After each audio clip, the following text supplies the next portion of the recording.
From the Pentagon to the campaign trail, Defense Secretary Pete Hegseth has told close friends and associates that he is weighing a presidential run in 2028. That, according to two people familiar with the conversations.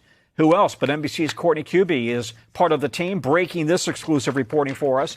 All right, what more do we know about these conversations that he's apparently having? So he's considering a presidential run in 2028. Now, this, according to us, as you said, two officials or sources who are familiar with these conversations. So what that we were told by these individuals is that Secretary Hegseth is having these conversations because he sees himself as having a lot of the same attributes that MAGA really likes about President Donald Trump. So things like being tough, being defiant, and being very willing to talk about some of these social issues and really go out on the campaign trail and talk about it. Look, when he goes out and speaks on the campaign trail, we just saw him at the Iowa State Fair earlier this month, campaigning for a Republican congressman out there. That raised a lot of eyebrows at the time. That is not what defense secretaries have done in the past, campaigning for Republican, for any candidate like that. But the Iowa State Fair, of all things, I mean, that is a place where candidates go and showcase themselves in advance of a big run. Of course, Secretary Hegseth has not actually held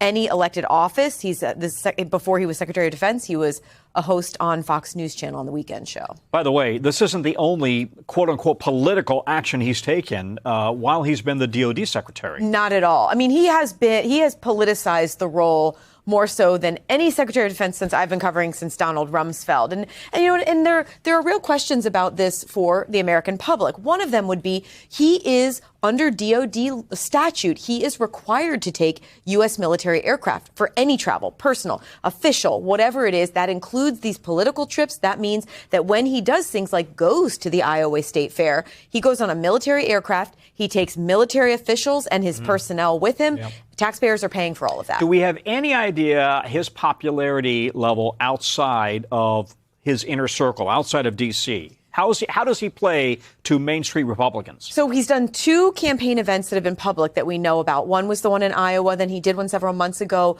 that was for the person who was challenging Thomas Massie, who ultimately beat Thomas Massie in the primary.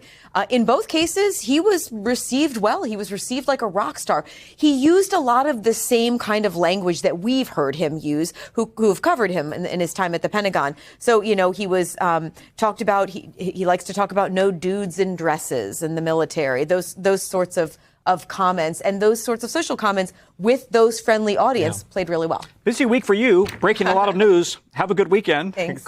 We thank you for watching, and remember, stay updated on breaking news and top stories on the NBC News app or watch live on our YouTube channel.